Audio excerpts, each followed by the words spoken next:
ന്യൂസിലാൻഡിലെ grand പേരൻസിന് തണലേകി New Plymouth Malayali association. New Zealand New Plymouth Malayali അസോസിയേഷന്റെ നേതൃത്വത്തിൽ ഗ്രാൻഡ് പേരൻസ് മീറ്റ് സംഘടിപ്പിച്ചു. തണൽ എന്ന പേരിൽ നടത്തിയ പരിപാടിയിൽ ന്യൂ പ്ലിമൌത്തിൽ താമസിക്കുന്നവരുടെ ഗ്രാൻഡ് പേരൻസ് വിസയിലോ സന്ദർശക വിസയിലോ ഉള്ള 20ഓളം മാതാപിതാക്കളാണ് പങ്കെടുത്തത്. ഐസ് ബ്രേക്കിംഗ്, മാനസിക ശാരീരിക സുസ്ഥിരതയ്ക്ക് ആവശ്യമായ പരിശീലനം മുതലായവയായിരുന്നു പരിപാടിയുടെ പ്രധാന ആകർഷണം.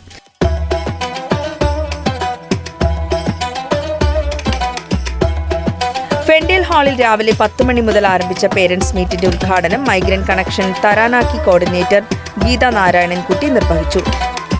ഞാൻ ഈ ജോലി ചെയ്യാൻ തുടങ്ങിയിട്ടിപ്പോൾ 20 കൊല്ലമായി ആൾക്കാരെ ഹെൽപ്പ് ചെയ്യുന്നു. ഇന്ത്യൻസിനെ മാത്രമല്ല, ഇന്ത്യൻസ് വളരെ കുറവേ വരില്ലുള്ളൂ. പക്ഷെ മറ്റുള്ള രാജ്യത്തു നിന്ന് എല്ലാവരും വരും. എല്ലാവരും വന്ന് അവർക്ക് ജോലിയുടെ കാര്യം മാത്രമല്ല, ഇമിഗ്രേഷൻ്റെ കാര്യങ്ങൾ, പിന്നെ പല ചാലഞ്ചസും അവർക്കുണ്ട്. ഫാമിലി ഇഷ്യൂസ് ഉണ്ട്, പല പ്രോബ്ലങ്ങളും അവർക്കുണ്ട്. അപ്പോൾ അവരെ ഹെൽപ്പ് ചെയ്യും. ഇവിടെ എങ്ങനെയാണെങ്കിൽ ഇവിടെ കമ്മ്യൂണിറ്റിയിലേക്ക് വന്നു കഴിഞ്ഞാൽ, മലയാളി കമ്മ്യൂണിറ്റിയിൽ വന്നു കഴിഞ്ഞാൽ മറ്റുള്ള ആൾക്കാരെ അവരെ ഹെൽപ്പ് ചെയ്യും. പ്രസിഡന്റ് മനോജ് ചാക്കോ അധ്യക്ഷത വഹിച്ചു. ASK പരിശീലകനായ doctor Sinu Thomas, Rajeev Puraykkal, Justin തുടങ്ങിയവർ ക്ലാസുകൾ നയിച്ചു. എക്സിക്യൂട്ടീവ് അംഗങ്ങളായ ബിജോ ചാക്കോ, ജിജോ കുഞ്ചാക്കോ, ജോഷ്നി ആൻഡു, ബിനീഷ് ചാക്കോ, മറ്റു ഭാരവാഹികൾ തുടങ്ങിയവർ പരിപാടിക്ക് നേതൃത്വം നൽകി.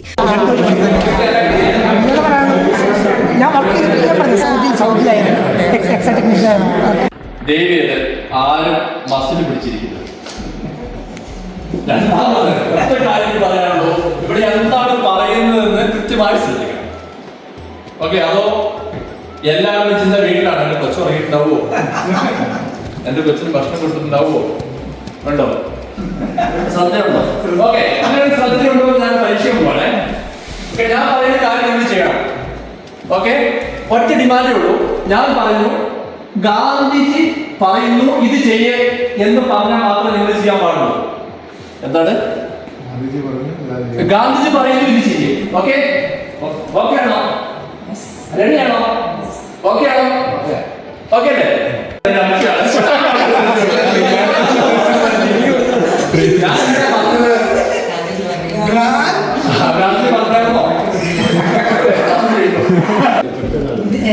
ഇദ്ദേഹത്തിന്റെ സ്ഥലം പത്തനംതിട്ട.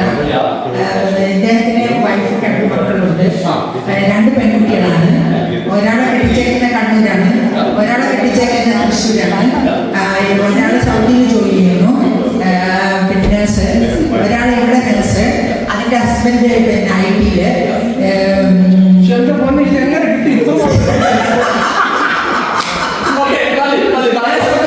ഹസ്ബൻഡാണ് ഇരിക്കുന്ന മത്തായി. അമ്മയ്ക്ക് 2 മക്കള്, സിനു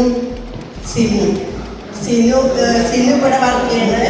ഒരു കുട്ടിയുണ്ട്, നേഴ്സായിട്ട് വർക്ക് ചെയ്യണ്. ഹസ്ബൻഡ് നാട്ടില്. മൂത്ത മോള് സിമി സൗദിയിൽ വർക്ക് ചെയ്യണ്. Husband Elsie baby from Idiki. Hi Elsie baby from Idiki. Hi. Okay. Elsie husband baby. Yeah. Baby SIO-ലാണ്. ഓക്കെ. ആൻഡ് 4 മക്കളുണ്ട്. 4 പെൺമക്കൾ തന്നെയാണ്. ഒരാൾ ലണ്ടനിലാണ്, ഒരാൾ UK-ലാണ്, ഒരാൾ ഇവിടെ ഉണ്ട്, ഒരാൾ ടീച്ചറാണ്. പിന്നെ that's okay. Super. Okay. Elsie mummy നമുക്ക് നോക്കാം. Hi William. ഇദ്ദേഹത്തിന് ഇവിടെ വില്യം മാർട്ടിൻ.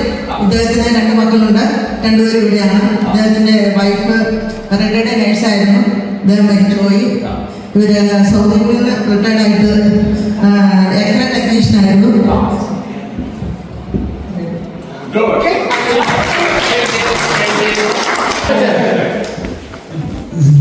അദ്ദേഹത്തിന് 3 മക്കളാണ്, 3 പെൺമക്കളാണ്.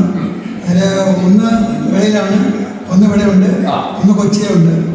പുള്ളി ബിസിനസ് പരമായിട്ടുള്ള കാര്യങ്ങൾ ചെയ്യുന്നുണ്ടാവും.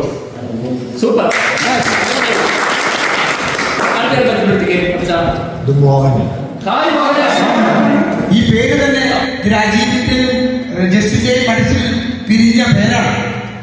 ഈ പേര് ഇന്ത്യയിലേക്ക് സമ്മാനിച്ച വ്യക്തികളെ സന്തോഷത്തോടെ സ്വീകരിച്ച് ഇവിടെ അത് അനൗൺസ് ചെയ്ത് ഈ പരിപാടി ഈ 19 പേരെയൊക്കെ 40 പേരോളം ഞങ്ങൾ പ്രതീക്ഷിച്ച് 4 ഒന്നും സന്തോഷം. ചിലപ്പോ അങ്ങനെയാണ് കൈകളൊക്കെ പറയുന്നത് വിളിക്കപ്പെട്ടവര് ചിലൊരു സങ്കടം ഉണ്ടാകും. മക്കൾ നല്ല നിലയിലെത്തി. 2 മക്കളും നാട്ടിൽ ഇവിടെ ന്യൂസിലാൻഡിലുണ്ട്. തന്നെയാണ് പറഞ്ഞത്.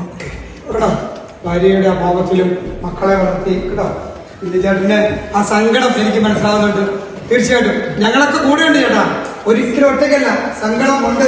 എങ്കിലും അവരെ സംബന്ധിച്ചിടത്തോളം ഇൻസൾട്ട് ആണ്. അപ്പൊ ഈ പലപ്പോഴും നമ്മുടെ നാട്ടിലെ ഒരു കാഴ്ചപ്പാട് എന്ന് പറയുന്നത് 60 വയസ്സ് കഴിഞ്ഞു ഒരു റിട്ടയർമെന്റിലോട്ട് എത്തിക്കഴിഞ്ഞ് കഴിഞ്ഞാൽ മക്കളാണെങ്കിൽ കൊച്ചുമക്കളൊക്കെ ആണെങ്കിൽ പറയുന്നത് എന്താ, ഇനി ഇപ്പൊ അല്ല നമുക്ക് തന്നെ ഒരു ഫീലിംഗ് ആണ്, ഇനി അധികമൊന്നും ചെയ്യാനില്ല. സാറ് പറഞ്ഞ പോലെ നമുക്കിനി അധികമൊന്നും ചെയ്യാനില്ല. ഇനി റിട്ടയർമെന്റ്, കുറച്ച് TV കാണുക, കൊച്ചുമക്കളെ നോക്കുക, അങ്ങനെ വീട്ടിലെ ചെറിയ ചെറിയ പച്ചക്കറിയൊക്കെ ഉണ്ടെങ്കിൽ അതൊക്കെ ഒന്ന് നോക്കി അങ്ങനെ ഇരിക്കുകയാണ്. അതല്ല, ഇവിടുത്തുകാരെയൊക്കെ സംബന്ധിച്ചിടത്തോളം കുറച്ച് കാര്യങ്ങൾ നമ്മൾ ഇവിടെ വന്നു 6 മാസം അല്ല 3 മാസം അല്ലെങ്കിൽ ചിലപ്പോൾ 1 വർഷത്തോളം അടുത്തായ ആൾക്കാരുണ്ട്. ഇവിടെ വന്നിട്ട് നമ്മൾ തിരിച്ചു പോകുമ്പോൾ എന്തെങ്കിലുമൊക്കെ ആയിട്ട് എന്തെങ്കിലും കൈ കരുതണം. എല്ലാ കാര്യങ്ങളും കൈ കരുതിക്കൊണ്ട് പോകാൻ പറ്റുമല്ല, പക്ഷെ കുറച്ച് കാര്യങ്ങൾ, ഇവിടുത്തെ കുറച്ച് നന്മകൾ, ഇവിടെയും നെഗറ്റീവായിട്ടുള്ള കാര്യങ്ങളുണ്ട്, നമുക്ക് ഉൾക്കൊള്ളാൻ പറ്റാത്ത കാര്യങ്ങളുണ്ട്, അതെല്ലാം കൊണ്ടുപോകണമെന്നല്ല, നമുക്ക് പോസിറ്റീവായിട്ട് കുറച്ച് കാര്യങ്ങളുണ്ട്. അവയിൽ കുറച്ചെങ്കിലും തിരിച്ചു പോകുമ്പോൾ കൊണ്ടുപോകാൻ സാധിക്കുകയാണെങ്കിൽ അറ്റ്ലീസ്റ്റ് നിങ്ങളുടെ കുടുംബത്തിൽ, നമ്മുടെ വീടുകളിൽ നിങ്ങൾക്ക് ചിലപ്പോൾ ഒരു മകനോ ഒരു മകളോ കാണുമ്പോൾ അത് ഇവിടെ ആയിരിക്കാം, അല്ലെങ്കിൽ ചിലപ്പോൾ ഒരു മകൻ നാട്ടിൽ കാണും. നമ്മുടെ വീടുകളിൽ അത് ഷെയർ ചെയ്ത് നമ്മുടെ വീടുകളിൽ തന്നെ ഒരു മാറ്റം വരുത്തുവാനായിട്ട് നമുക്ക് സാധിക്കും.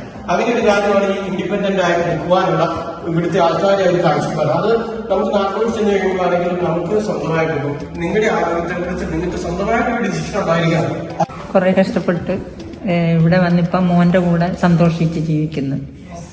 ഒരുപാട് കഷ്ടപ്പെട്ടു, കണ്ടാലേ അറിയാം, ഒരുപാട് കഷ്ടപ്പെട്ട് ഇവിടം വരെ എത്തിയ ആളാണ്. ഒത്തിരി സന്തോഷമുണ്ട് അല്ലേ?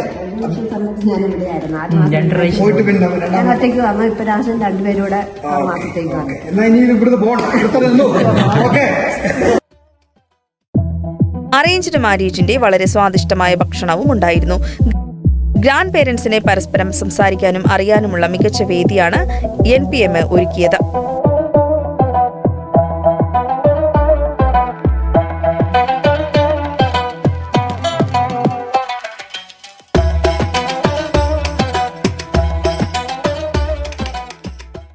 ന്യൂസിലൻഡിലെ മലയാളികളുടെ വാർത്തകൾ അറിയുന്നതിനും മലയാളികളുടെ പ്രധാനപ്പെട്ട വിശേഷങ്ങളും ന്യൂസിലൻഡിലെ വിശേഷങ്ങളും അറിയുന്നതിനും മലയാളി കാഴ്ച എന്ന പേജ് സബ്സ്ക്രൈബ് ചെയ്യുക.